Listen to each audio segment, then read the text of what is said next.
I believe we're at the proper hour to Yes, start I'm this making meeting. the lemon coconut loaf. Yes, I'm making that.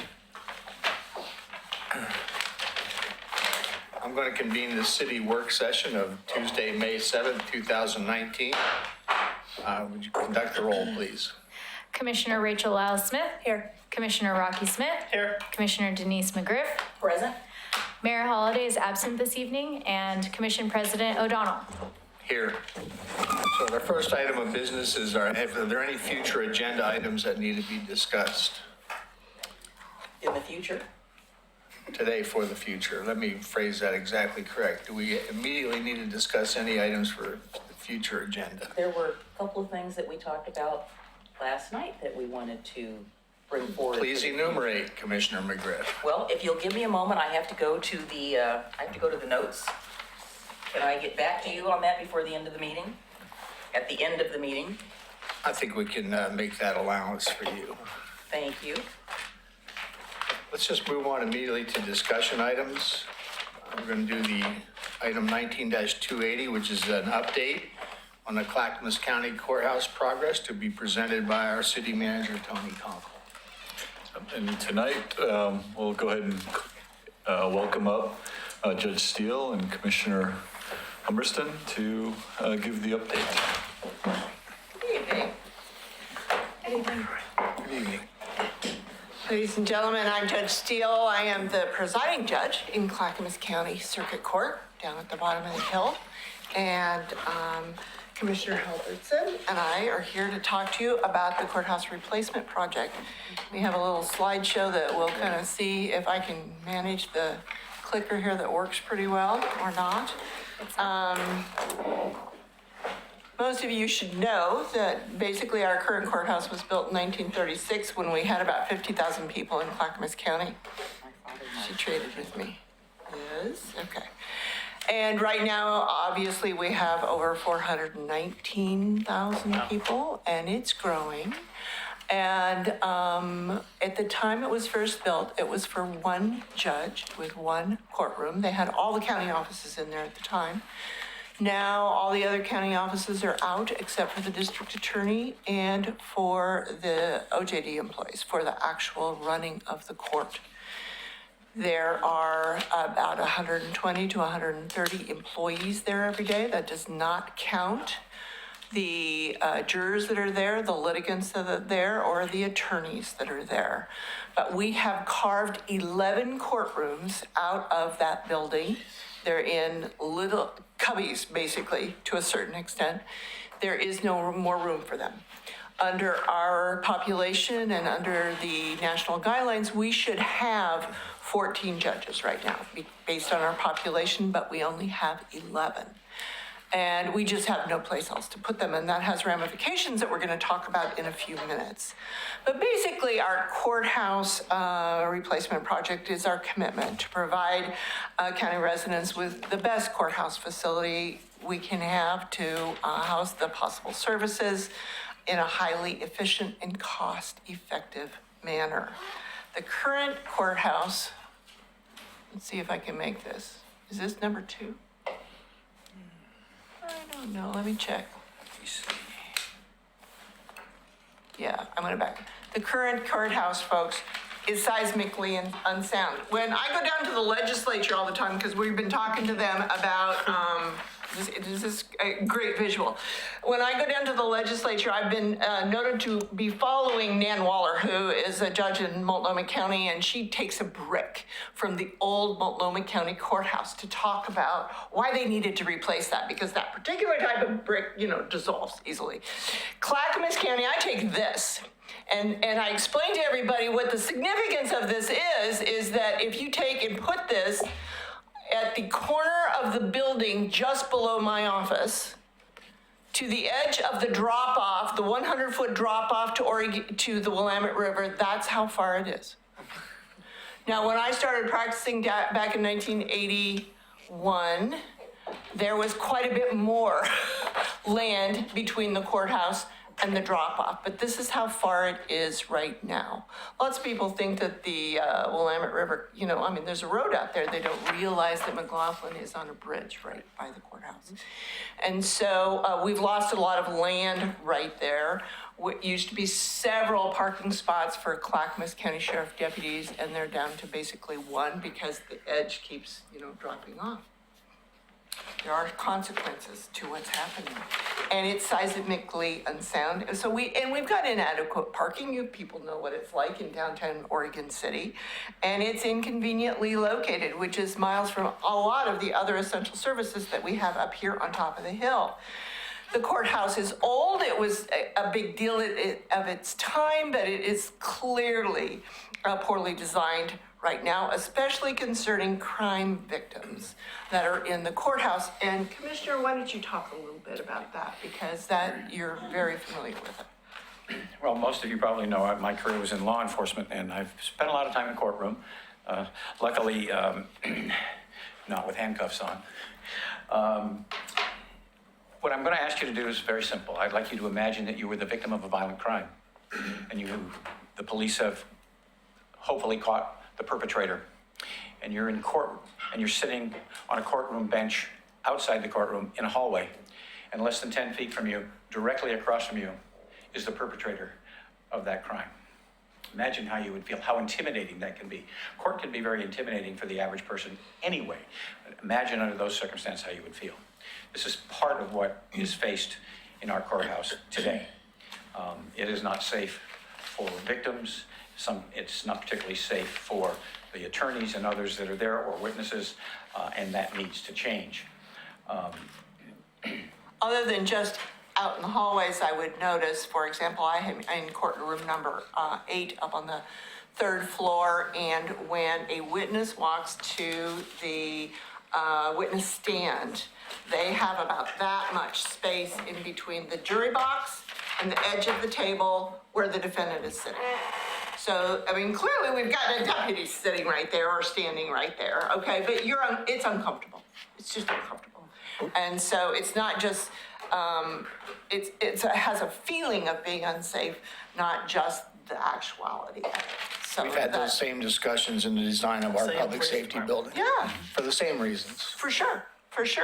So, and the ideas or the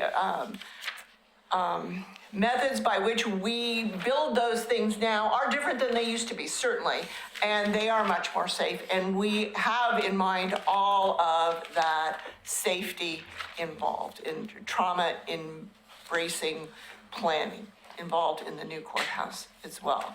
Now, the new courthouse is going to provide Clackamas County residents with a safer, more convenient experience when they come to court or seek any number of services related to foster care, housing, or assistance for vulnerable populations, such as the elderly and veterans.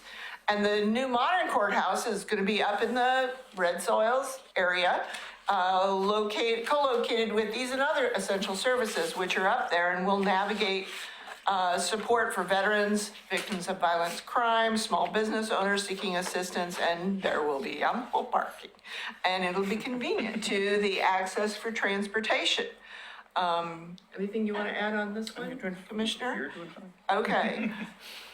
Note that our design protects and supports victims and accessible for people with disabilities. We're going to provide safe spaces for children and families, not only in participating in juvenile dependency court, but also in foster care system proceedings. And the new court will include more space for judges. The plan we have in mind right now will have chambers and courtrooms for 14 judges. We need 14. We will have 16 courtrooms, but there will be space eventually to expand at least a couple more courtrooms as well. And this basically is the result of a multi-year stakeholder-driven partnership between the legislature, the Oregon Judicial Department, the Clackamas County Board of County Commissioners, the District Attorney's Office, and our local law enforcement community. And would you like to talk about the, A little bit. okay, You may or may not be aware, but the plan for the courthouse is in the city's master plan. And to give credit where it's due to previous county commissions, they actually planned for this in advance. So some of the infrastructure that's necessary for the new courthouse is already in the ground, which has given us a competitive advantage going forward with the state legislature. One simple financial thing I'd like to point out is that as this goes forward, and we certainly appreciate the city's support, this is $95 million of our taxpayer money coming back to Clackamas County for this project. We will still have to come up with $135 million, but this is $95 million coming home where it belongs for our courthouse. We have several funding options going forward, one of which is a bond issue. If we do a bond issue, tentative figures, and I want to emphasize this is a tentative figure. We're looking at about 13 cents a thousand, which on a 300,000 assessed valuation would be about $39. That is one option that we're looking at. Another option that we are looking at is a public-private partnership where it's built by a contractor and ultimately we lease it back going forward that way. So there's several different options that we are looking at. We think it will be a crown jewel for Clackamas County, located right here in the heart of Oregon City. tell them about construction, CLT. Thank you. You're welcome. As most of you probably know, my initials aren't KAH, they are CLT for cross-laminated timber. It's an industry that I'm working on to help hopefully get located here in Clackamas County, and the board has committed to building this facility out of cross-laminated timber. My hope is that the lumber will come from our local forests, that the construction will be done by our local artisans, and that if I'm really lucky, that we'll have a plant in place to produce the wood right here in Clackamas County. Not sure if we'll get that far, that's going to take some time, but we do have a plant here in Oregon that does produce the product, so I'm certainly hoping we can go that direction. I think part of that is also the hope that because Clackamas County is very timber forward, if you will, that even if, when we build this, if we can't use our own Clackamas County timber, we are helping to create an industry that will help in that regard in the future That is correct. as well. So, when people ask me, because I've been going to a lot of constituent coffees for some of the state legislatures, they will, well, how much will that cost me if it's on a bond? And I said about one Starbucks drink a month. So that's very demonstrative as to For what's those of going us that on. don't go to Starbucks, we have no idea how much that is. Okay, it's way too, yeah, well, it's a regular coffee too, which is about, $3. Yeah, So, yeah. but anyway, all Thank you, right. because I don't know, I don't drink coffee. Okay, what you're looking at on this particular slide is the red soils area, and this is clearly, you see the building, the big building in front of you is the Public Services Building. Now, this is when they were building the Development Services Building, which is right behind it, that construction area. And you have a big kind of courtyard in between. The courthouse itself will be on the left-hand side of the, what looks like construction trailers, okay? On the left-hand side of those spaces. It will be in between the Public Services Building and the Development Services Building, and it will be facing Mount Hood. So the front door of the courthouse will be facing that courtyard. It will be facing Mount Hood. And there will be additional road built to the left and around to the back of the courthouse, because they will be then transporting folks from the Clackamas County Jail up to basically a secure parking and sally port for the inmates that'll be then transported a much shorter distance between the jail to the courthouse itself. But basically, with working with community leaders, we're gonna share these strategic messages to other Clackamas County leaders and residents ahead of the state legislature's consideration of the funding package and our subsequent elections. And we hope to raise enough support and awareness to secure funding for the courthouse replacement project. Anything else that you wanted to add right now, or should I ask if they have any questions? Let's go to questions. Do you have any questions? Questions of the commissioner or the judge? Not a question, but some Comments. additional information. Yes. I'm Denise, and Judge Steele and Commissioner Humberston.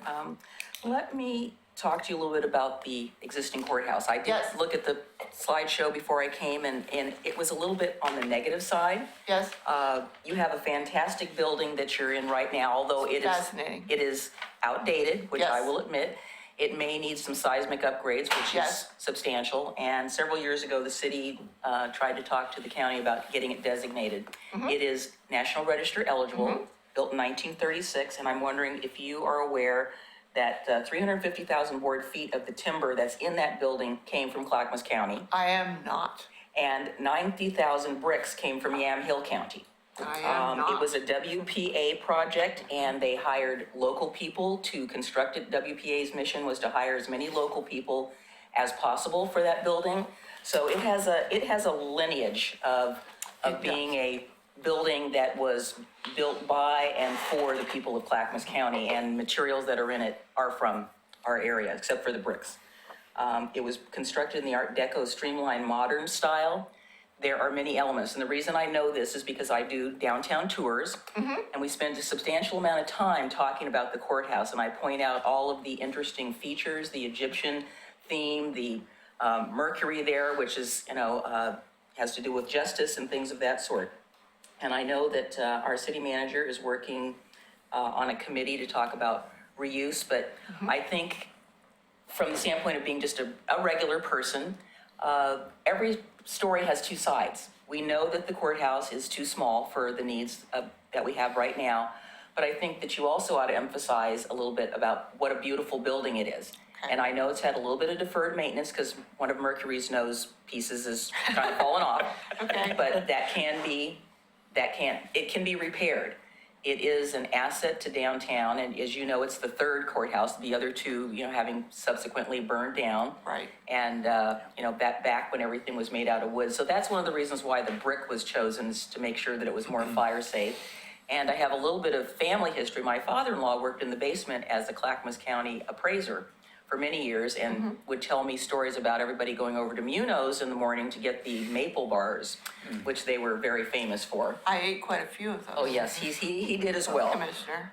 But Yeah.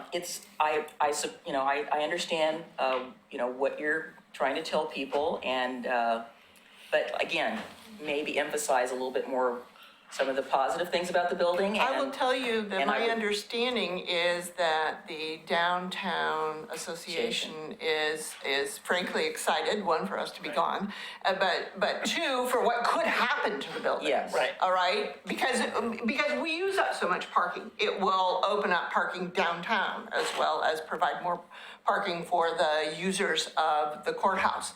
But, I had no idea what was gonna happen when they built the new Multnomah County Courthouse. I don't know if you've seen that. Oh, I've edifice been going following up. that as well, Yeah, yes. next to the Willamette River. But I had no idea what they could do with the old courthouse there, and they got a buyer, and they are refurbishing it, and I don't know exactly what it's gonna be, but it's gonna be impressive. And I think that is certainly something that should be saved for Oregon City and for the downtown area. Well, if as there's well. an opportunity for me to participate in anything with regard to reuse of that building, please call me. I would be Okay. happy to serve, because I'll do that. I'm keenly interested in maintaining the presence of the building in downtown Oregon City. And again, as I said, it is an asset historically to our downtown. And architecturally, it's an outstanding example of the style. There isn't really anything in our area that comes close to that. And although it may be showing, she's showing a little wear, a little worse for the wear, I've seen worse. Okay, So, but anyway, thank you. thank you. And I'll be happy to get you some, I'll pass that on to Commissioner Humberston. We actually have a downtown walking tour brochure that has a lot of information about the I'd courthouse. love to see that. And I'll pass all the information I have on to him as well. Great, thank you very much. Well, if it means anything, we have no intention of tearing it down. Oh, I know that. Yes. So I want to be clear about that. Does a great anybody else have any other questions? I do. So thank you for coming tonight. Do you have a projection on when you plan to break ground on the new courthouse Well, it facility? depends. Right now, we're in the state legislature asking for what we call phase 2 funding, which is a little over $37 million for their share. There's a law in Oregon right now that got passed recently, a number of years ago, that basically says, the counties are required to provide the courthouses, the Oregon Judicial Department is required to provide the folks to do the court work. But the Oregon legislature decided and passed a law that said, if you build a new courthouse and you put at least, have a co-agency of the state in the courthouse, we will give you up to or contribute up to 50% of the construction costs. And so we're gonna have DHS and we're gonna have OPDS, which is the Oregon Public Defense Services, in the building, which means that the state said, yeah, okay, we'll pay 50% of that. And so we have already gotten their 1.3 mil, I think, in phase 1. Now we're there for phase 2. And my understanding is a couple of years down the road, phase 3, frankly, depending on what construction method they use and what financing method they use, it could be done in 2 to 3 years. It could start as soon as probably 21. I would say we're roughly 2 years out from breaking ground Right? at this point. I mean, that's just. Yeah, I know it's an approximate. That's an educated guess is all Yeah, that is. right. Right. So we're in the queue with some other county courthouses in the state, Lane County, and their matter is on the ballot this month, and also Benton. So, Appreciate other your questions? coming and talking to us. Thank you. Our thanks to both of you. Thank Well, you. It is your home that we're building the Yes. building in, so I think we should talk to you, frankly. Thank you very Exciting, much. very exciting. Thank you. Our next item on the agenda, item 3B, 19-285, is a summary of the Tri-City Sit nicely. Good Neighbor Program. Thank you. That will be sponsored by Mr. Tony Conk. Thank you, Commission President. Evening, Commissioners. So I wanted to take the opportunity tonight to present to you some work that myself, John Lewis, Phil Lewis have been working on with Clackamas County's Water Environmental Services, WES, as well as representatives, city manager and their public works director over in Gladstone for the last several months.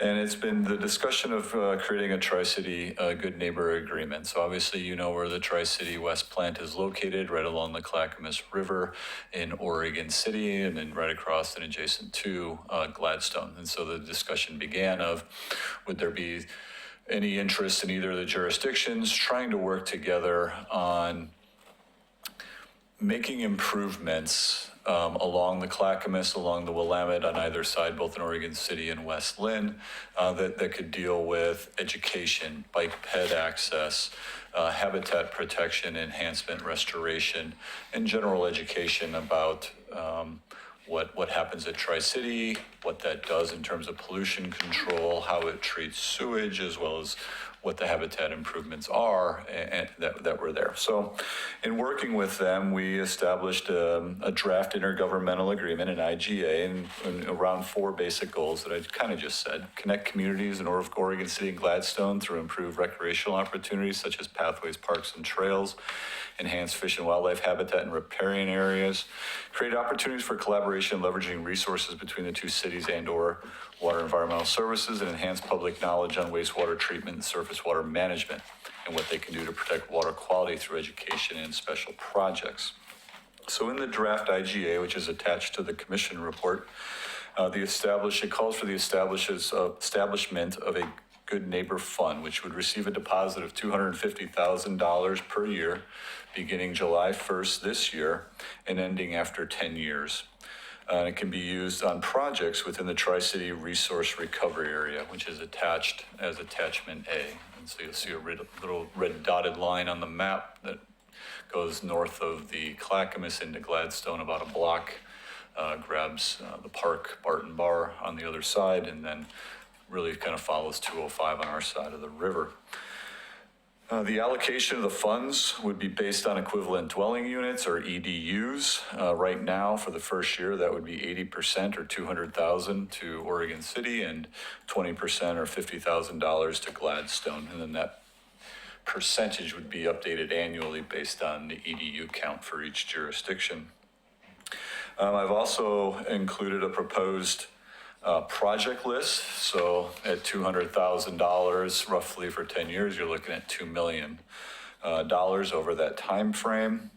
And so we put together a potential list that includes capital and one-time expenses, and then also maintenance and ongoing expenses within that area. And so potential Oregon City projects include asphalt, concrete repair of parking lots and paths, street lighting, North Park master plan and future improvements, trail lighting, gravel bar dredging, depaving within the Clackamas, within Clackamas Park, cleanup and maintenance. Also, so this would be an opportunity in some cases to do projects. One of the goals of WES was how can we make projects happen quickly? But this could also potentially be used as a match in certain situations, or with approval from the commission, negotiation with WES. Maybe there's the ability to save up funds if a larger either capital investment or a larger match is needed within this area. So I think this gives us a lot of flexibility to utilize these funds as we see fit as the local jurisdiction around these parameters, these goals, these objectives that we've agreed to, with a yearly reporting requirement back to WES, primarily to show, one, we're not using this money to go hire, as much as I love accountants, an accountant at City Hall, or that we're not just accumulating the funds and not spending them back into the community as intended. It also has a requirement that every 5 years, we take a look at this agreement, and it can be renewed for up to 5 years by mutual agreement of all the parties. Do bring this before you, one, to just give you an update on the work that we've been doing, what the kind of guidelines, the concept behind this, why we put this together. And then we are scheduled on Tuesday, May 21st of this month at 6 p.m. to meet with the Gladstone City Council, the West Board over at the Development Services Building, which is at 150 Beaver Creek Road, for kind of a joint meeting to talk about this IGA. We wanted everyone, we felt it'd be good to have all the elected officials in the room at the same time to just be able to ask questions and hear the same question and hear the same answer from each jurisdiction. Can you tell us the date again? I think so. Sure. I want to make sure we have it. It is Tuesday, May 21st at 6 p.m. Yes, and I'm going to be It's already on there. Good. To be held. It is Seven at County. the County Office Development Services Building, which is 150 Beaver Creek Road, Okay. room 432. Fourth floor, yeah. Okay, good. Well, I can say that the reports that compose this item are very good. The staff report is excellent. I encourage everybody to read in detail the attorney's version of the draft Tri-City Good Neighbor Program, because it's very specific. Obligations and responsibilities, exit clauses. It's very good.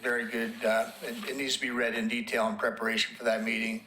And I appreciate the OC project list, Tony. Very well done. Thank you. Okay.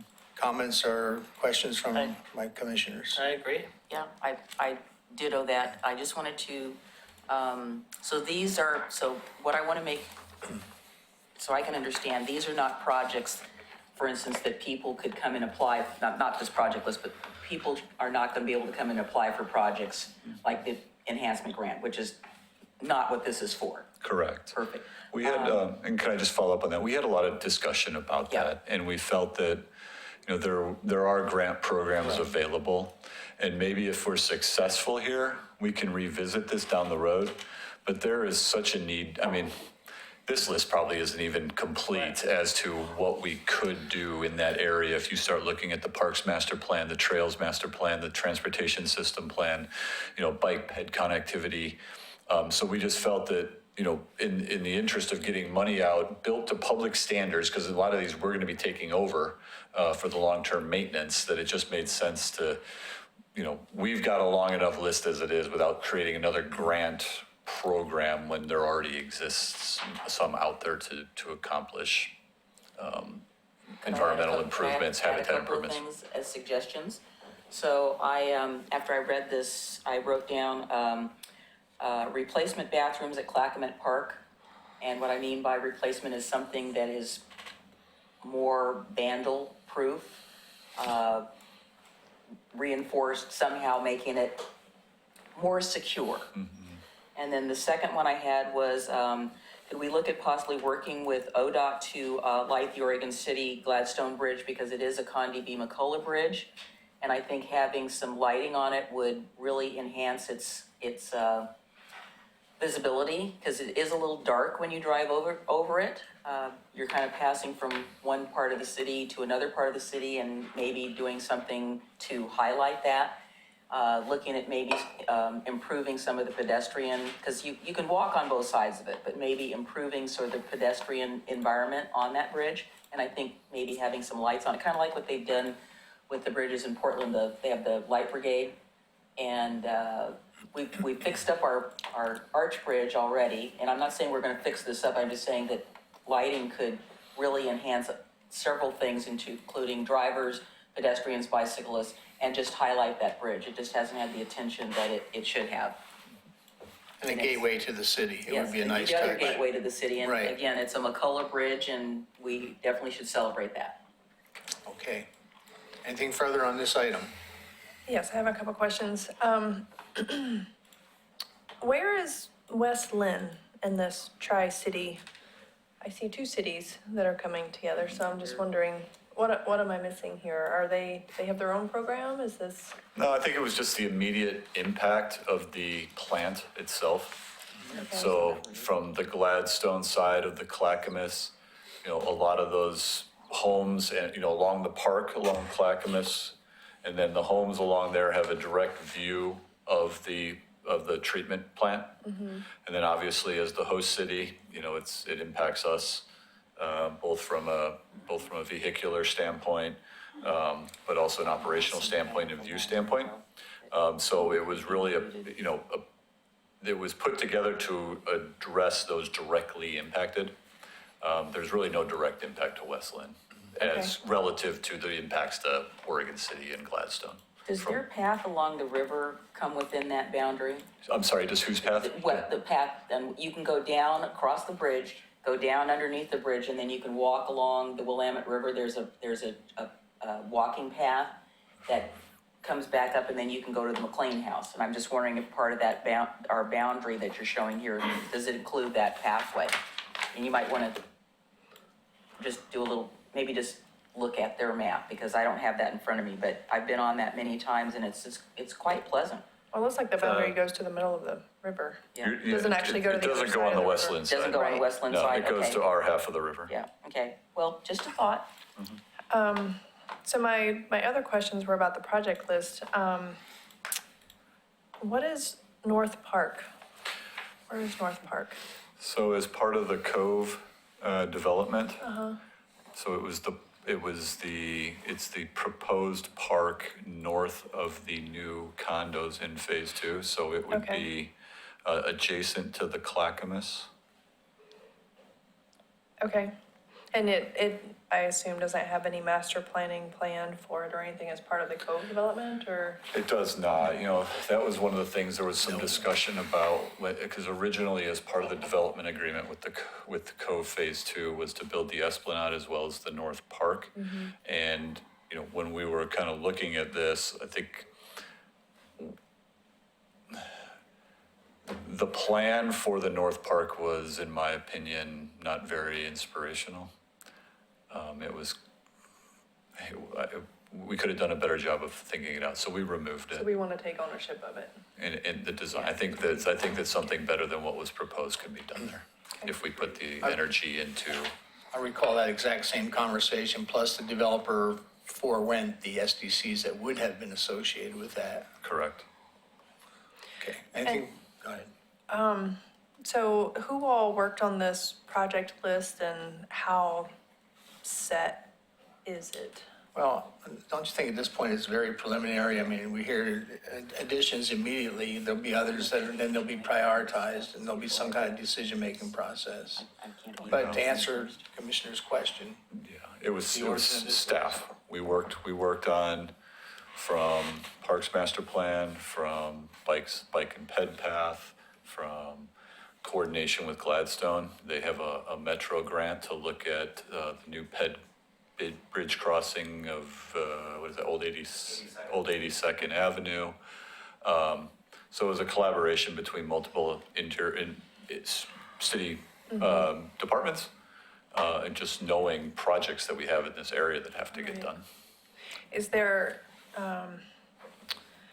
what were your conversations about public comment or input? Because I can think of a couple of folks who may be particularly interested in this area, and I didn't know, like Jerry Herman. Certainly. I just don't know, like, and you could tell me it just hasn't been part of the conversation and it's something for us to consider as we move forward, or as to what that should look like or not look like. I'm just wondering. Yeah, and I think it has not occurred. I know that Phil Lewis attends those meetings that they are having. So there's some identification of, trying to identify projects throughout the whole area. Right. Once again, we do feel like there's enough capital projects that have to get done. It'd be one thing if we could only come up with $2 million worth of projects and let's open it up to what we can do. But I mean, I think there are those opportunities. This is all the low-hanging fruit things that you're thinking. These are things that just aren't funded, that need to be funded somehow. Which is fine, I'm just asking, and I don't really have any critique of this list. I'm not saying Yeah. there's anything on here that's I think particularly that- bad or anything. Yeah, I think one thing, we do, I think trying to figure out, this is something that we discussed, is how do we, essentially we'll be coming to the commission saying we would like to do this project, right? And so how we get to that decision point, I think is something that will still work out. And can I assume that this was not part of any of our budget considerations with our budget committee that we had last night, correct? It was not. Okay. Because there's a lot of nexus here with, several projects, that we've talked about. Everything from Clackamas Park, to the Cove development and just general mobility. And there's ADA things, which I've talked to Phil recently about, disability access to our park. So I just feel like there's a lot of potential areas where we can leverage this money for other projects. They're things that we've kind of had in the works for a while, so. I think the goal was to make sure that we could, want to get agreement amongst the three agencies, Right. both in substance and investment. And then we can have those, they want to Right. count the eggs too soon here. Right. yeah, again, I would encourage everyone to read in detail the proposal because it's very specific at obligations, responsibilities, exit strategies, notifications. Right. And again, if we reach, we're in such a preliminary phase tonight. That's a good starting point. There'll be others. I know this commission welcomes input from the public, so certainly, but we get to that point, we get to that point. Anything further from the commission? I just have one more brain dump here. Since this is a 10-year program, what do you think about possibly adding, looking at relocating the RV park out of the floodplain? Just an idea. I'm not saying we're doing it, just put it on the list. Right. I think that's a whole other discussion. I know can it be is, on the but list, it's a project that's impacted in the area and maybe the funds can leverage, who knows? I guess I would say, I'm not so, saying that. obviously, there's more projects than money available. Of course. And so I think that, one of the goals of the commission was, you've asked us to look at Clackamas Park as it relates to the boat ramp, Right. the RV park, and the property across the Right, street. right. Obviously, things are gonna change over 10 years and can be reprioritized. I think this was a place to start. I'd prefer to have a list that adds up rather than, Can always take. we can always change things. You can always take stuff off the Right, list, right. but if it doesn't get on the list to be even have a thought about it, we can say, well, gee, that's a great idea, but that's too much for this, and we'll put it on a different list. Just throwing it out there. All that being said, is there anything further? All that being said, if Commissioner McGriff is ready, can we double back to the future agenda items? Yes, I was just checking my list. We had talked, you had talked about parking and looking at, it's a bigger topic, but small part of the topic, about signage. Signage to identify when parking is available to the general public without fear of predatory towing. That kind of signage, and signage for another park that Our- most people our didn't parking- realize was a our- park. Yes, our McLaughlin Promenade Yes, parking lot. also known as the VFW well, I parking call lot. it- I don't think it's a park. Is it a park? It's a parking lot. Parking Oh, lot. parking lot. it is a park. That was entertaining. Yes, that was entertainment value right there. We talked about, the tax that we get from our, cannabis, folks. Right. And Yeah. talking about that in the future. That was another one. And I thought what was interesting about that discussion was that it's not being held as a fund. I mean, it's actually being used as it's accumulated. So Right. it's not, that full amount that was stated is not immediately used for any number of things. We'd have to have an in-depth discussion. yeah, Correct. those were the two that I had like highlighted out. Okay? I was, I was wondering, how far out do you plan work session agenda items? Multiple You look on the months. schedule, they're booked out there. I think you've got them booked out close to July, I saw. Yeah, we have August on And I know things will slip. So are the agendas posted? I just haven't looked that far out past the next No. week. or No, two? we just Okay. keep an internal running list of what's coming up.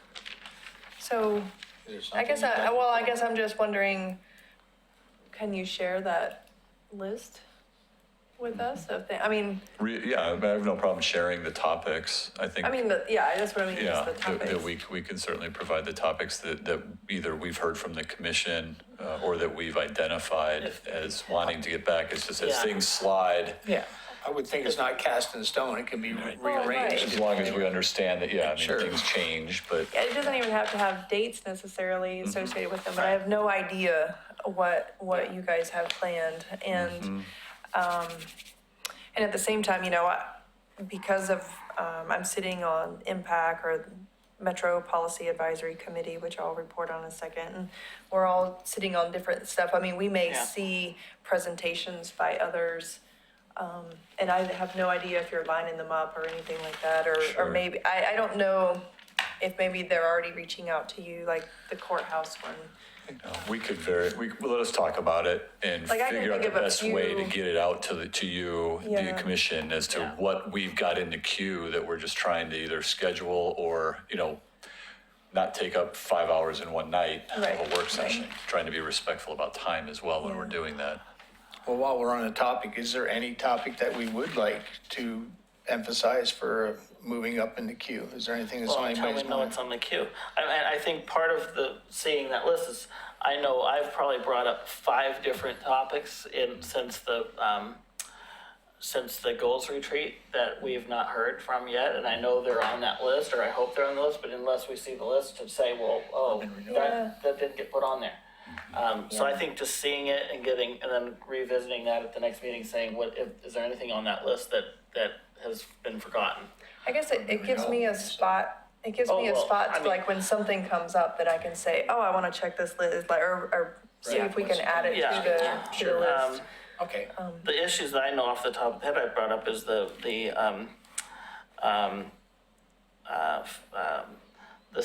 position that, the urban renewal, a lot of urban renewal questions. definitely. Questions about, discussing the commission's defense or non-defense of the charter in terms of annexations and voting. A lot of things that have come up since the change over the commission that we haven't talked about. I'm sure there's 3 or 4 others that I've brought up. So I think if we just see that list, go through it.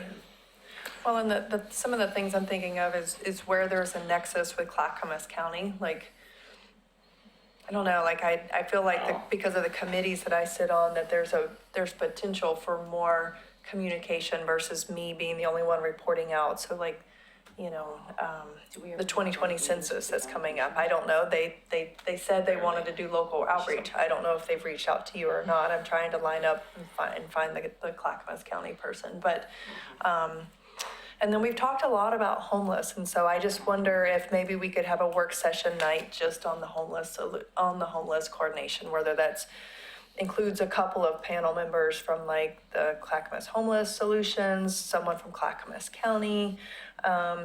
You know, we had quite an extensive conversation about it last night at the budget committee, and we kind of had to cut it off because we were trying to get through the budget.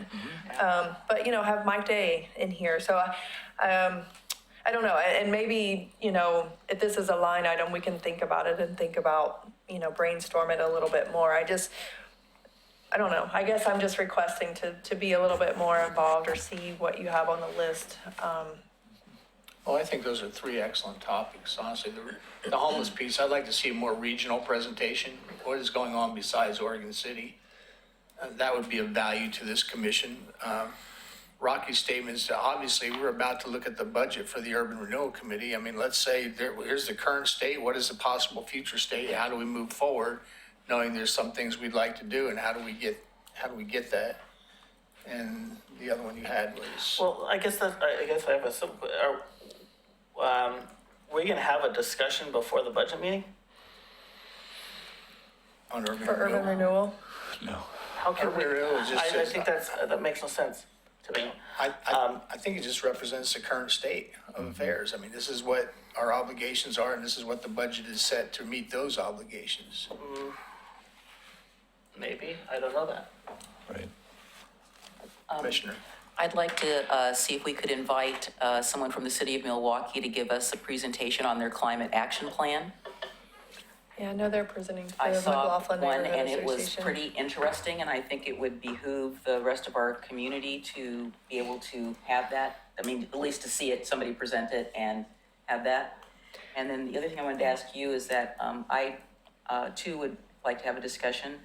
One of the things that I have been very aware of for the last 4 to 5 years is that while there have been discussions regarding the homelessness issue, community members are reluctant to come forward and talk about the not so nice aspects of it. Right. And I was hoping that if we do have an informal discussion about it, that we could make it very open so that all sides of this issue are being presented and people wouldn't feel like they were being ostracized or feel like they were bad people for bringing Right. up something else that isn't quite so rosy.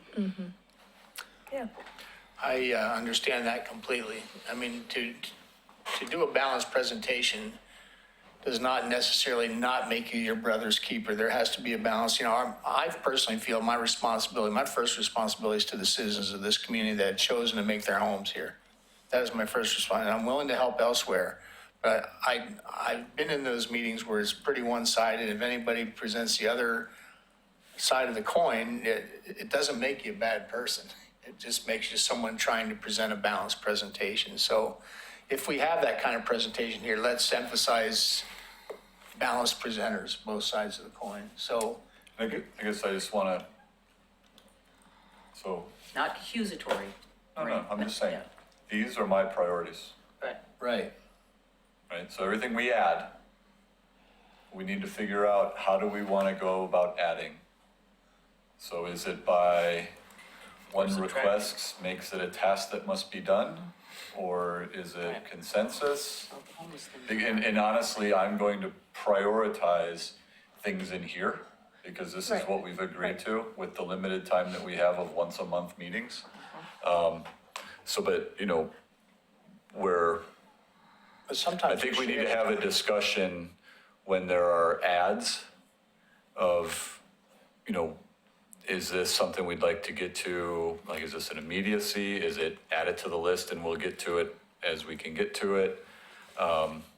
Because, you know, we're funded for these projects. And so just trying to balance, because when we give you this, I mean, we're out months, I mean, at once a month. And I think this commission understands that, if you don't mind, but I also think that some of these are subcomponents of the very goals we're trying to do. I mean, enhance the livability of the community. You know, I mean, we heard that our police department is highly esteemed, yet people don't feel safe on our streets. So the homeless element is a component of that, and I wouldn't mind a discussion. I know it's one more thing to do, but I think it's critical. I think the discussion on urban renewal is critical in the future of this city. Agreed. So I do feel, I looked at Wyatt's budget, and I recognize it recognizes the constraints as they currently stand. And if we want to change that, how do we go about that and how do we do it? So those are just background pieces, I think, that are actually in support of our goals. Right. I don't want it to sound like, you know, a Christmas list up here tonight, but I mean, I think there's a couple things that are good. And how we kind of approach it, like Commissioner Smith, you know, for urban renewal, it was a discussion about the Cove, the DDA, and then urban renewal in We and of it. didn't really have a discussion. Right, but I'm saying that, so those were the two things that have to go to the urban renewal agency for a discussion, right? That's what I had heard. Well, basically that, but also how to deal with urban renewal going forward. That's what- And so there's- especially, right, there's two things. especially the lawsuit that we're involved in and things like that. Right. You know, how to move forward with the public in acknowledging their vote. Right. Yep. And those are goals. One of those is a goal. One of those is an update on the status of the Cove and a discussion about where folks stand, right?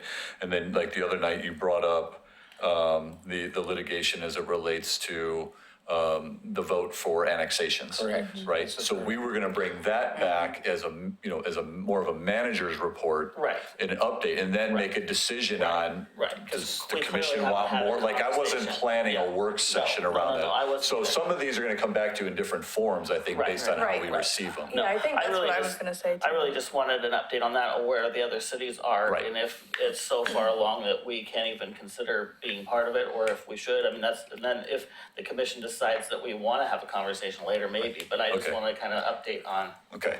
Yep. And then some of these are, work session items Right. that we'll be bringing Right. back. Right. Yeah. So, some of these fit in different places as we move forward. Sure, and yeah, what I was gonna say was, I'm hoping, I mean, granted, I'm a new commissioner, and we've been tackling this equitable housing thing ever since I gave my oath of office, and so, I don't know what the new normal will look like.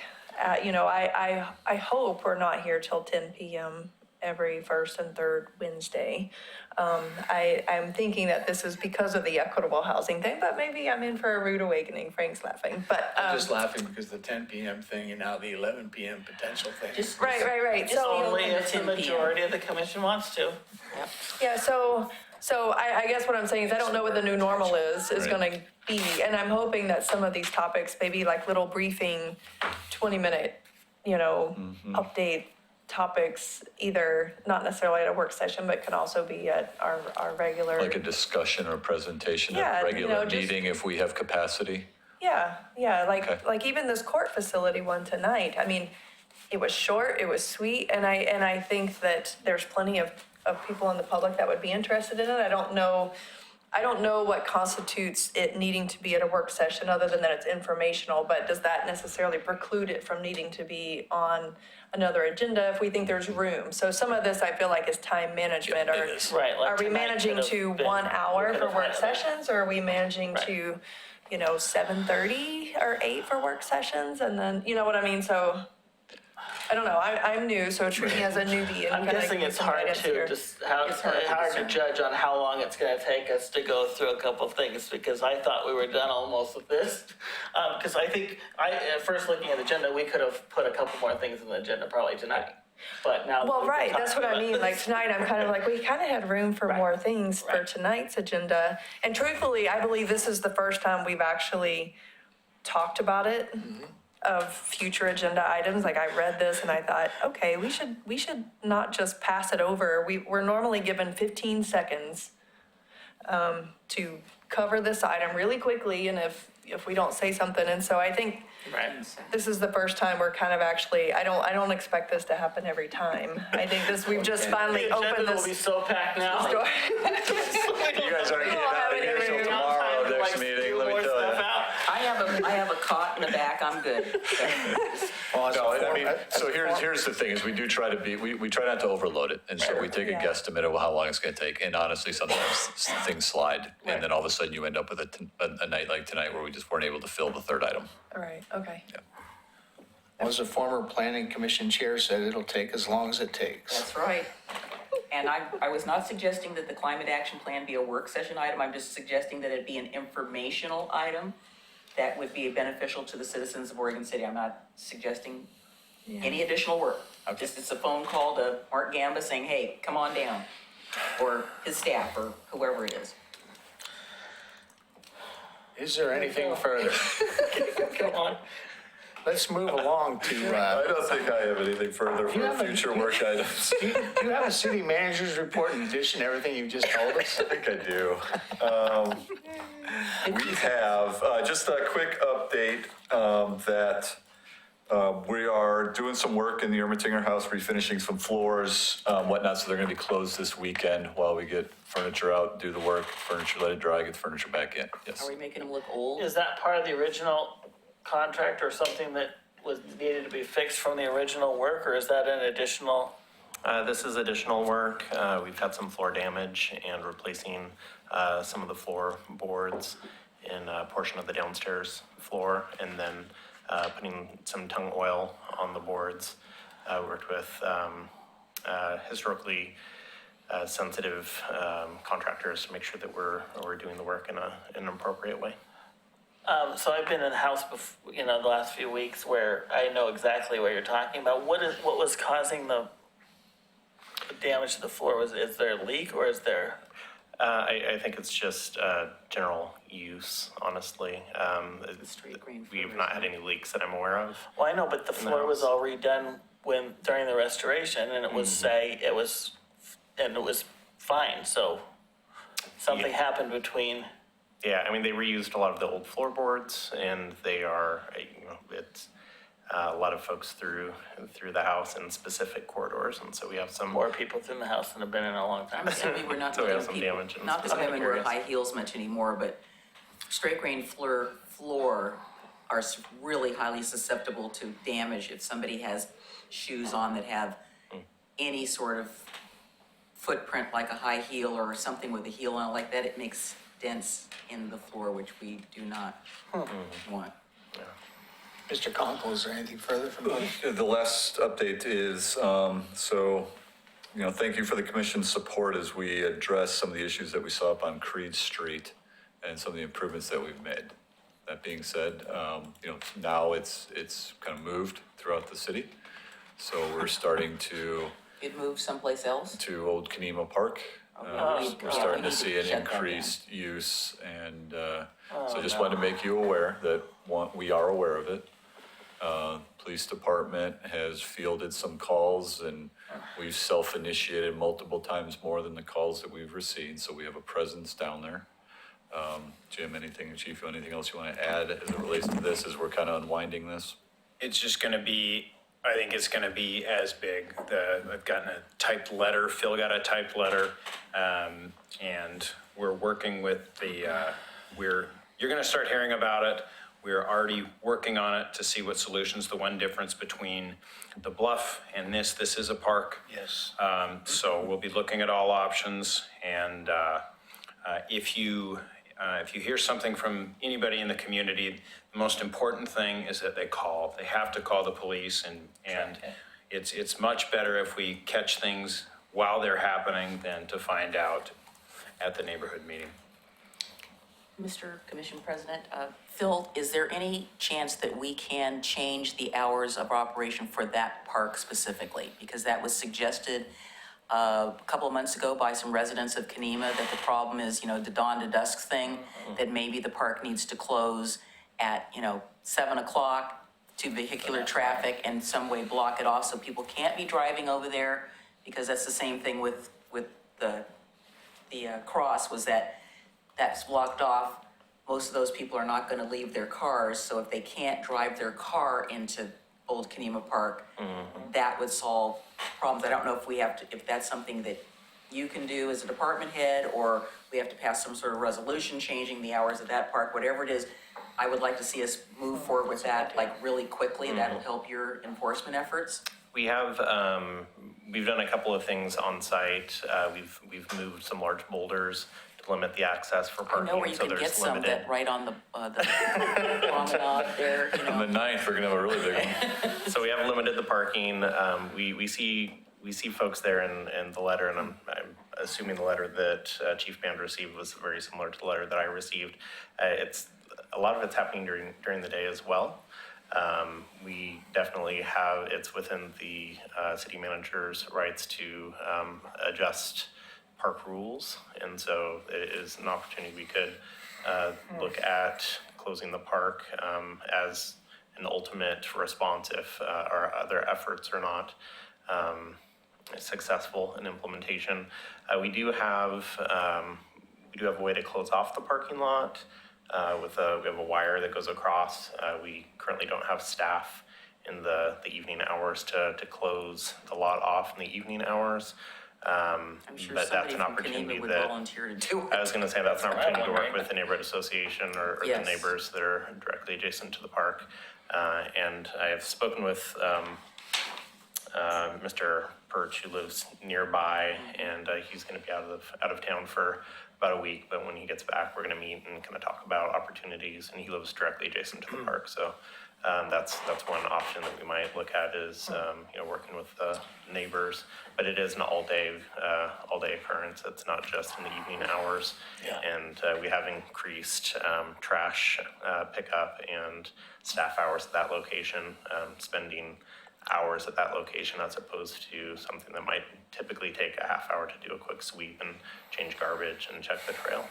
There's also, I'm just worried that there might be some residual at the children's park, although that's more visible by Yeah. people, so, but, that, you just don't know. People are unpredictable.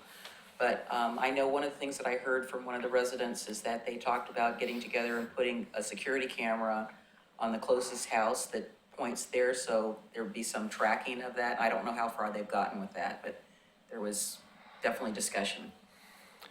I think we should anticipate a moving problem and get ahead of it, not just, I don't want to be playing catch up, especially coming into summertime. So we've got this location, what's our next location? Let's get ahead of it if we can. So maybe some conferring between parks and the chief and city manager. It's just going to move. We know that. Yeah. And our That's what we're solutions are different. Telling you, is just so you know, we've already working on it. I have had some people say, somebody said, well, the police haven't been down there. I've got stats to show we've been down there a lot. Part of the challenge, there's two challenges, and they're the same ones we had up on top. One, a lot of this behavior is not illegal. It's just unwelcome. It's people who aren't very friendly. If somebody from the neighborhood says, hey, can you guys turn your music down a little bit or something like that?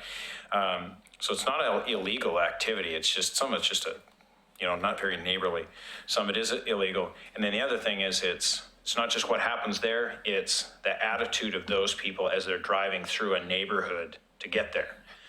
They don't respect the neighborhood, some of them, and so they drive too fast, and so it's right there, but then it's around there. So, but we're working on it. We're going to come up with some solutions. I think once we dive in a little bit more and see if time changes would work, just like before, we'll be looking at cameras, gates.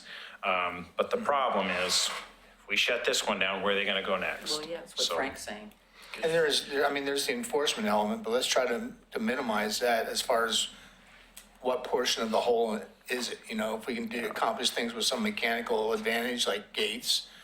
And I was down there the other day looking for a specific fence, and I drove up into the park, and there's a couple people sitting there in the middle of the day. But it wasn't problematic, not like Creed Street used to be. But again, it's going to move, so I don't want everything that happens to us to be a surprise. It's Well, like, maybe a few arrests might be a deterrent to those who are creating this activity. I don't know. We're in that business. It gets around, oh, by the way, if you screw up, you're gonna get When you say that, you make the chief and I both smile. get arrested, so maybe they don't want to be It's a arrested. language we speak. We understand that. Okay, that being said. That's all that I have for tonight. Okay, we'll enter into these reports by our commissioners with our first one on impact by Commissioner Rachel Lyle Smith. All right. So the last impact meeting that I attended was April 10th. And we had a presentation on the upcoming 2020 census and the benefit of our participation. So I did want to provide a couple of key facts.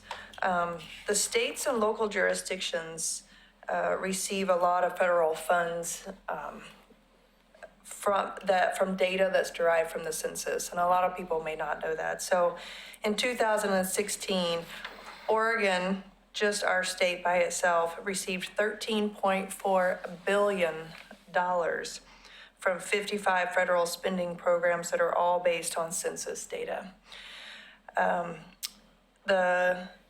For every person that is not counted in the census, our state loses $1,169 per year. So the census has quite a residual effect on states and local governments and local programs that receive money from the census. So there's a lot of reasons why we want to support the census and support an accurate count. The census will take place next spring. We received at Impact a presentation it was a tri-county group that was working on this of Clackamas, Washington, and Multnomah. I am still trying to find out who the Clackamas County contact person is because they were not there. They didn't provide the contact information for the Clackamas County person. And my emails to the Washington County folks have not been returned. So my understanding is there's an interest by this group to start giving presentations to local events to try to get the word out of why we want to support the census, that it's coming. It's going to come next spring. That's when people are going to be asked to take the census. It is going to be new, different formats. They're doing a lot of online census this time. Before it was all paper. And so there's a couple of nexus points where we as a city can support the census that is coming. And so if I can get the Clackamas County person and maybe make some connections there, I think they would be interested in a National Night Out booth. And I've talked to Chief Band and someone at the police department for that. So I'm trying to line up some of that stuff, but I just kind of want to provide pass on some facts and figures about the census that maybe people don't realize. Did you have? I was gonna say, we can find that contact. Okay. How are they proposing to contact people by email? We should have a presentation by the census folks. And I'm happy to pass on the materials that I received. I'm just trying to give a highlight. I do not have all the answers for sure. Oh, I knew that. And then the other presentation we received in April was about a potential bond measure. In case you haven't heard about this, this would continue investments by Metro and its partners in water quality, fish and wildlife habitat, parks, and natural areas. This is likely heading to a November ballot. Oregon City will have a direct benefit from this bond measure if Metro decides to send this to voters. There are funds earmarked for the Willamette Falls Legacy Project, along with our other regional parks like Newell Creek Canyon and Kanema Park. I have since this meeting, I reached out and met with Phil Lewis, our community services manager, to kind of discuss our input on these projects and our coordination with Metro to make sure that our best interests are in alignment with these funds. So, and I think that's all I have for impact. We're gonna follow the list, Bring it right? back. Yep. So I'll circle back Bring on it my back in a other moment. ones. Okay. South Fork Water Board summary, three of us sit on that board, and I can just do a brief summary, actually why would be the most qualified, because he's been acting manager until just the other day, done a stellar job, and people don't realize the things that happen that don't cause a problem because they were done so well, and major water line repaired without interruption of service. Man, Wyatt stepping in and while John was ill and doing a stellar job, not only with the mechanics of running it, but with the personnel issues there. It's a shining star in how elements of government should be ran. And again, it's one of those things where you don't hear anything about it because it runs so well. And that's a simple summary of that situation. Thank you, Wyatt, wherever you just went. Well, Wyatt deserves an attaboy because he did a stellar job stepping in there and keeping that running, and it was great. Clackamas County Coordinating Committee was Dan Holliday and Commissioner Rachel Lyles Smith. Yes, I didn't write notes on it because I thought Mayor Dan Holliday was going to be here. The coordinating committee that I've been participating on, that some of the things that we've been talking about are future transportation projects and making sure that some of our key projects are being supported at the county level when we have county representation at the table. So it's Clackamas County Coordinating. And so we are essentially at the table with other cities in Clackamas County that are all pitching their projects. And so we want to make sure that our projects like Highway 213 and Beaver Creek Road, that safety corridor and improvements there, that is on the list of one of the corridors. One of the other, I can tell you some of the other corridors, transportation corridors that are being talked about a lot that we're trying to really push forward is Highway 99 and Highway 43.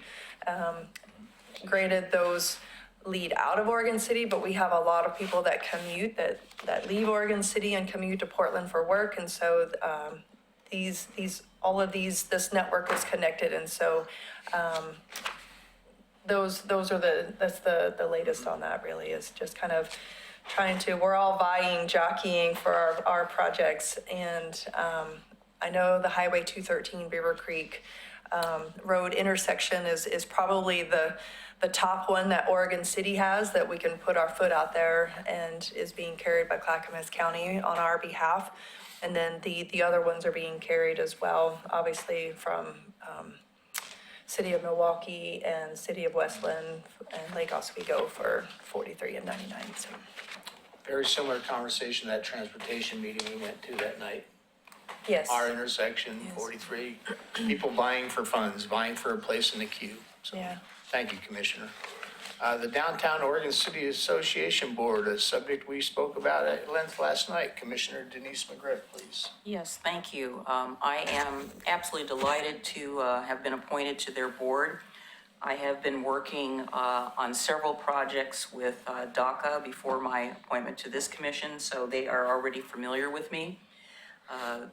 And I with them, I had a meeting with Liz, the director, and also Carrie Crook, who is the elevator manager, and also Matt, their intern, is working on some public information items.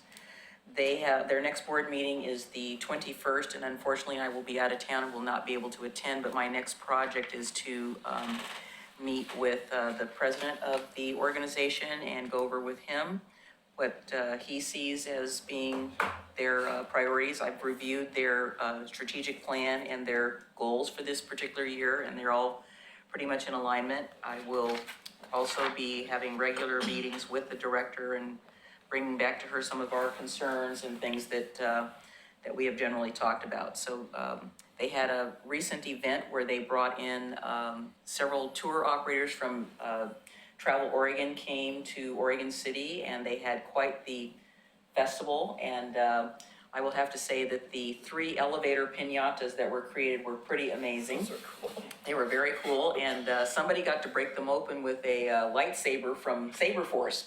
So unfortunately, I didn't get to see that. The wine walk was very successful. It happened to be on a night that we were having our meeting, so none of us were really able to attend, and so I made a suggestion that if she wanted us to come, that can't be on a Wednesday next time, and she said, wrote that down. So that's basically what's going on with them. They have a full range of summer activities coming up. The next big one will be the First City Festival, which is July 13th, and we're gearing up for that. They have been in communication with Lori Bell regarding the 175th, so I want to continue to encourage those collaborations. Continuing on with you, Yep. with the Willamette Falls Heritage Area Coalition. Yes, again, I'm also delighted to be on that group. It was walking into their first meeting, which was on April 18th. I was appointed on the 17th, so I went to the meeting the next morning and had already talked to Siobhan Taylor and let her know that I was going to be coming. They have been quite busy doing a lot of lobbying to get see where the federal legislation is. Our delegation, all 5 of them, are working very diligently to push that bill.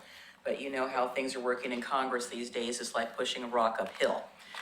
They're still very optimistic that that is going to happen, and everything that has come from the Park Service has been very positive with regard to all the documentation. Just to report on a few other things that they are doing. They've hired a local architect, Todd Island, to develop a master plan and a management plan for the historic city hall that they're going to be able to move into, along with other groups. So right across the bridge is the old West Lynn City Hall, and that's going to be a location for their offices and other organizations. They are going to have a presentation on historic cemeteries on the 16th of this month in Wilsonville by former County Commissioner Charlotte Lehan, who's also, I believe, the chair of the Oregon Cemetery Association. That is coming up. Unfortunately, they have decided to cancel their summer dinner fundraiser, which was supposed to be on July 25th. So they are regrouping with that, and I will have lots of opportunities to bring forward what we're doing here with regard to their organization. And Alice Norris was delighted to see another person from Oregon City there at the meetings. I'll continue on in that vein with a short discussion on Willamette Falls Legacy Project. The liaisons to that are myself and Dan Holliday, your mayor. It's an interesting group of people. I mean, it consists of the public sector, the city, the state, metro, and then the private sector. I can't honestly give you a status on the private sector dealings because I'm not privy to that. I do know that I got an email from a citizen that said they appear to be doing environmental studies. So I believe that's part of coming to a resolution on the private component of it. As far as the public component, moving along nicely. The groups involved are highly engaged. Andrew and Alice Norris, phenomenal presenters, have raised $7 million in private funds in the furtherance of this and are enthusiastic about raising more. So it's a very complex project. I can speak to the public sector part of it, but not so much to the private. The next item is Clackamas Heritage Partners with Commissioner Rocky Smith. All right, so Clackamas Heritage Partners, also known as Historic Oregon City, also known as and the Oregon Trail Interpretive Center. A couple updates. Attendance, they submit a quarterly report to Parks Department. The basic highlights from that are that the numbers are up.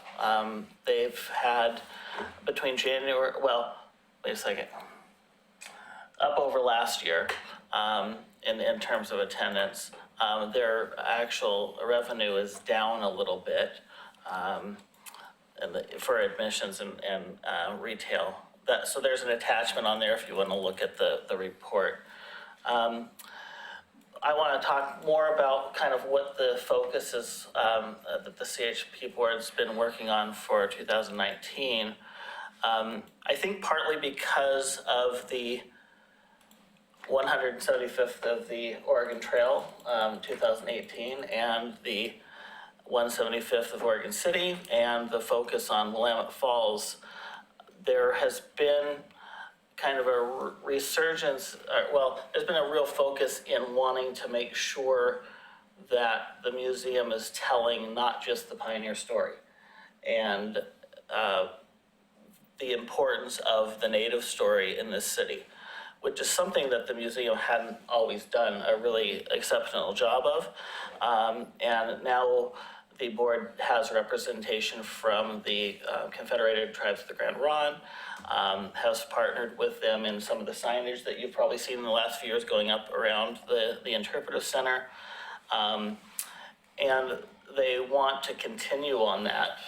So as many of you know, if you've toured through the building, there's a movie that kind of focuses on the Oregon Trail history.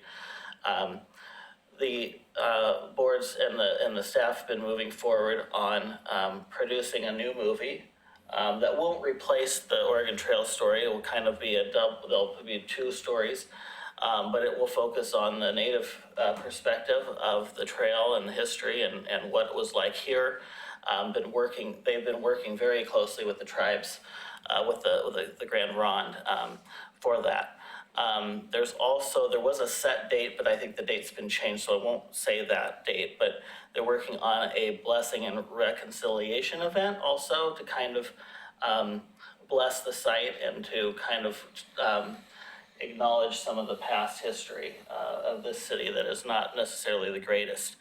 I'm really excited about this aspect of it because I think all of us that have, told so many of the historic stories of this town have juggled with how to appropriately tell all of the history, the true history of this city. And I think the focal point of Willamette Falls is really forcing us to really look at that and try to do it in a respectful way and try to do it in a way that honors the natives and is something that they also can help us tackle.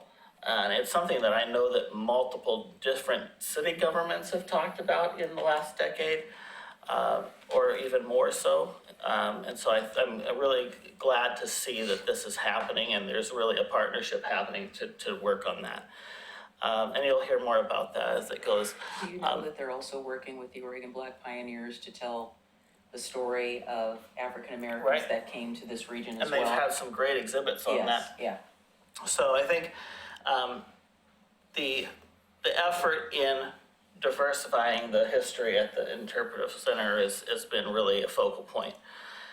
All right, so I think that's only on that. They're working right now, as most of the heritage groups are, on the 175th celebration, an anniversary of Oregon City. So the Interpretive Center will be hosting the big event, which will really be Oregon City's big celebration on August 24th. Which the city is very involved in, and so we'll hear more about that. I should point out that there's now a link on the top of the city's webpage with the little 175 logo that you can click on, and it'll take you to the traveloregoncity.com page, which in the upper corner of that has a link to 175. Talks about this event in August, but what I would really like to point out is I'm kind of overlapping some of the city maybe with the 175, but there's a place where people can share stories, history on the website there, which is really cool. And there's some existing ones on there. One of which is about Ermitanger, which is I didn't know this. But one of the first documents, kind of the petition, that Francis Ermitanger is the one that submitted a petition to make Oregon City a city. And it wasn't adopted. His petition wasn't adopted right then, but soon after that, the city becomes a city. So I didn't know that specific connection. There's some really interesting connections where you read through some of the history and stories that are on there. My understanding is that there was a discussion between McLaughlin and Ermitanger since they were related. Right, and it said about that doing that very thing. Right, and then I think Ermitanger basically did it on McLaughlin's behalf Yeah, or yes, working for McLaughlin. All right, so that's basically it for Clackamas Heritage Partners. I'll say that I'm also involved in Oregon City Heritage Coordinating Committee, which is all the heritage sites. Representative from all the heritage sites. I go to all the meetings that I can with that group. Their main focus is the Oregon City Heritage or Heritage Days, which is June 21st, 22nd, where the Holmes House, Stevens Crawford House, Ermatinger House, Barclay House, McLaughlin House, End of the Oregon Trail, Interpretive Center, Museum of the Oregon Territory, the Elevator, and Mountain View Cemetery will all be open to the public for the people to see. And a way to promote that, the Oregon City Heritage Committee will be participating in the Grand Floral Parade in Portland, which we've done the last few years. We'll have a Oregon City float in the parade, and that's June 8th. I've also been attending Friends of the Ermatinger House meetings and 175th meetings when I can. I missed today's meeting, but I'm trying to go to as many of those as I can. So that's that. We did forget one thing under your report, and maybe Tony can talk about it at the end, but there was a meeting on April 29th on programming for the Riverwalk that Tony attended. Laura was there. I came to it. Does anyone want to supplement that any further? Well, it was, the part that I was at was really interesting and very comprehensive. They had an overview by different organizations. They brought in Snøhetta, Mass Design was there. Tony's still nodding if I'm getting all the right things out. There Grand was, Ronde.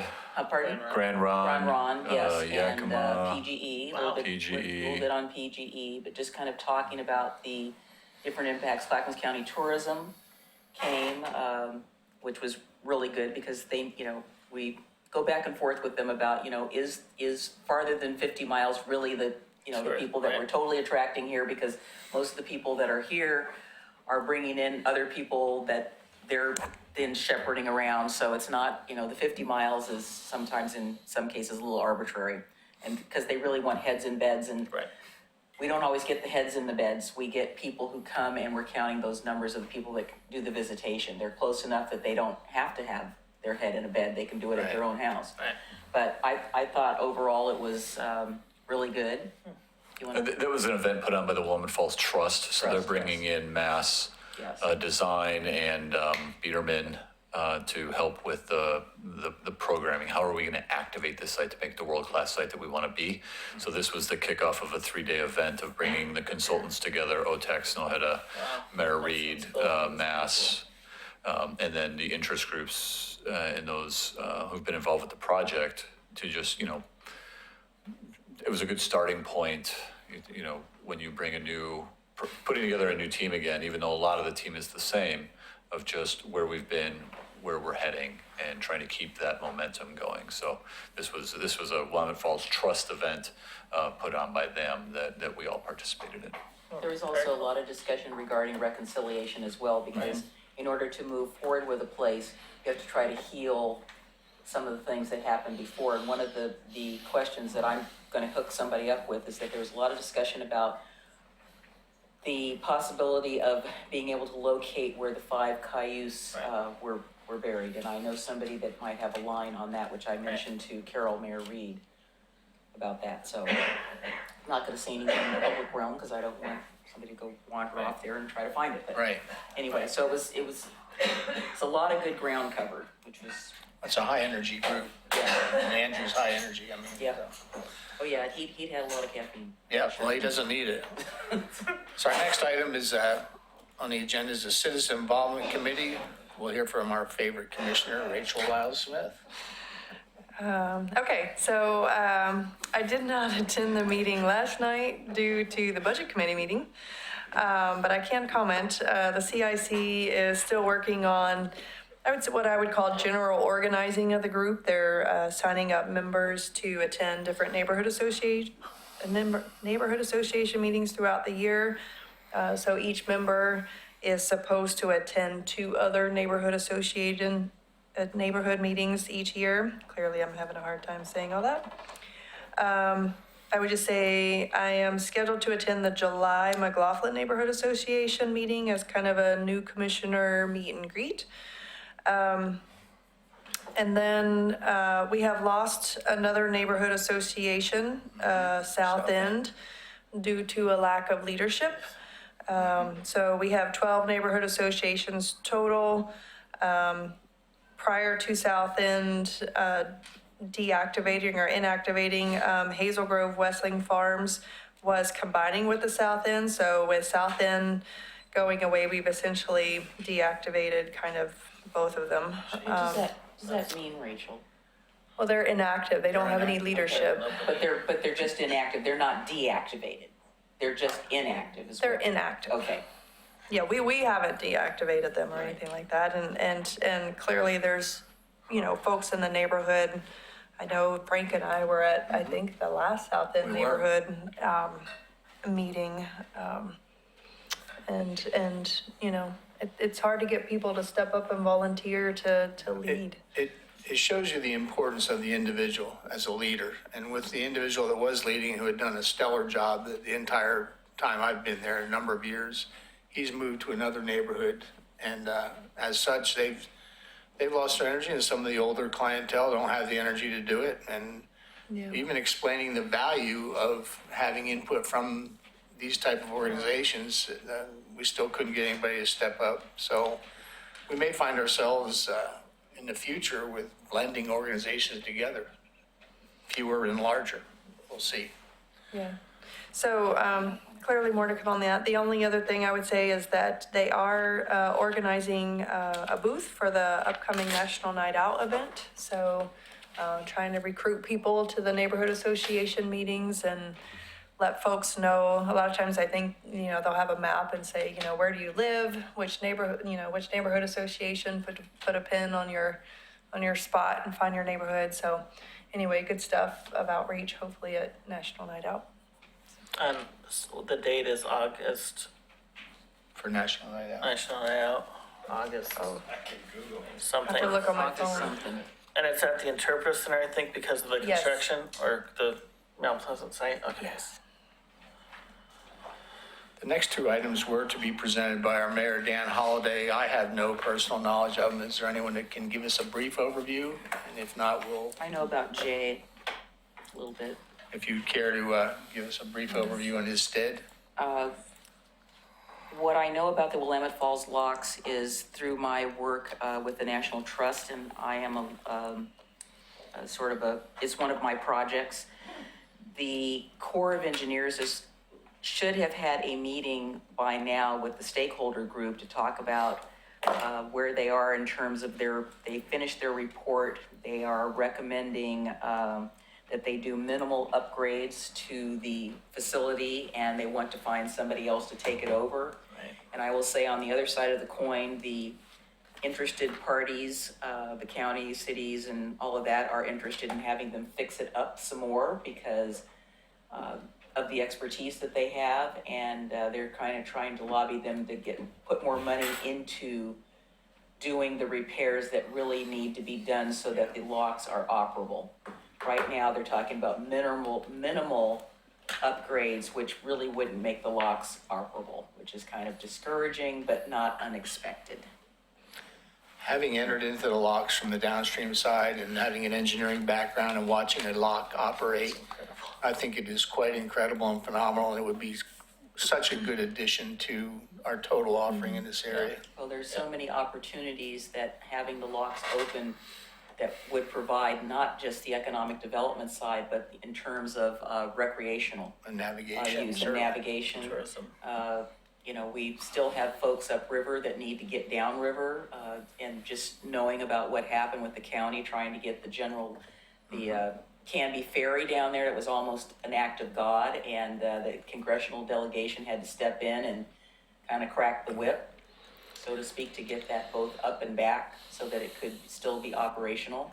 And it shouldn't, my opinion is it should not be that hard to basically have the locks open for this particular need that was there. And, who's to say something else upriver isn't going to need to have to come down, because the only place to get repairs done is downriver. It's just, Can I make a comment? Yes, please. So and a little bit of involvement that I've had on this, I was asked by the mayor, because I work in Salem, so I was already going to be there. I testified before the Joint Ways and Means Commission on capital construction projects. And this line item has a funding request before that committee at the legislature. And there were myself and Clackamas County Commissioner Martha Schrader and another lady that I cannot remember her name from Willamette Falls Locks, who was there Sandy Curtin, presenting. maybe? Yes, it was Yes, Sandy Sandy. Curtin. And essentially, to give a very brief snippet, the governor's recommended budget does have an ask in it to the legislature for some funding for this project. We were essentially showing up, and I was showing up to represent the city of Oregon City and making a statement on how we support it and how truthfully we see it as a companion project to the Willamette Falls. And not only is it economic opportunity, but as a transportation corridor and as a recreation. So we, for my piece of it, I had a tiny amount of time to kind of just show at least one local city support in the couple minutes that we had, just to show our support and request for the funding. There's, more funding requests, Certainly. than they could Always. possibly fund. The requests are 2 to 3, times in millions of what is available in that project. So who knows what's going to happen? Who knows what's going to come out of it? But I think it's easy for us to say yes, we want it, and if money were no object, we would wave a magic wand and it would happen. But when you're talking about millions and millions, it doesn't always come that easy. So Or we could send Wyatt Parno and say, find the money. He's got a money sniffer. maybe his magic wand. Yeah. Okay. The final item was supposed to be mine is the Beaver Creek Employment Area Blue Ribbon Committee, and confession is good for the soul. I've done a less than adequate job. I had a call for help from Tony and Laura, and Tony's going to give a brief summary of that. Yeah, so the Beaver Creek Employment Area Blue Ribbon Committee, last time they met, they had a presentation on the Beaver Creek Concept Plan Implementation Process and Zoning Code. So they're starting that public engagement process, reaching out to interest groups, neighborhood associations, Planning Commission will be in front of you as well. So that was presented to the committee. They received the comments back. It seemed to be well received. The steering committee for the group has decided that that they're creating a newsletter that'll be sent out quarterly with updates in there, and that they're actually going to start meeting as necessary based on kind of change in circumstances or important Composition things of the that group. may come up. So you think it's more of kind of a holding period right now. So they'll keep the group informed through the newsletter and then call meetings as necessary as new information comes forward. And then I just wanted to follow up on what Commissioner Smith said about the 175th in Treble, Oregon City. So Before you go on, what's the composition of the Blue Ribbon Committee?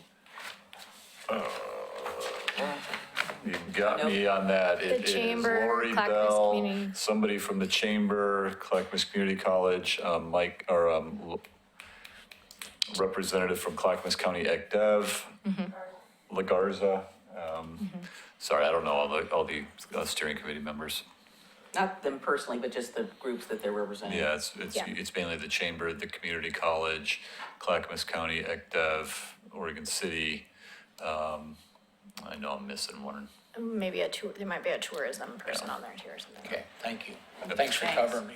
Sure. And I got called out on it. So just on the back, the trail news is going out on the back page, to talk about the 175th Cool. I already have with the Jill? Yep. website where you can get information about the events that are going on as well as the story capturing program that we're putting together. So Cool. that's all that I have. Awesome. Prior to adjournment, does I hope anyone? that t-shirt, I hope the t-shirt's gonna be that logo. That is an awesome logo. Love it. That would be nice. Commissioner Rachel Lyles. President O'Donnell, thank you. I just wanted to mention, Favorite president. my favorite president. Everyone's favorite president. Everyone's favorite Thank you president. for that correction. May 27th, I will be representing City of Oregon City at the Memorial Day commemorative service at Mountain View Cemetery at 10 a.m. We will be honoring military, police, firefighters, and others who have gone before us at this Memorial Day event. So all are welcome to attend. So if you're interested in that, mark it on your calendar.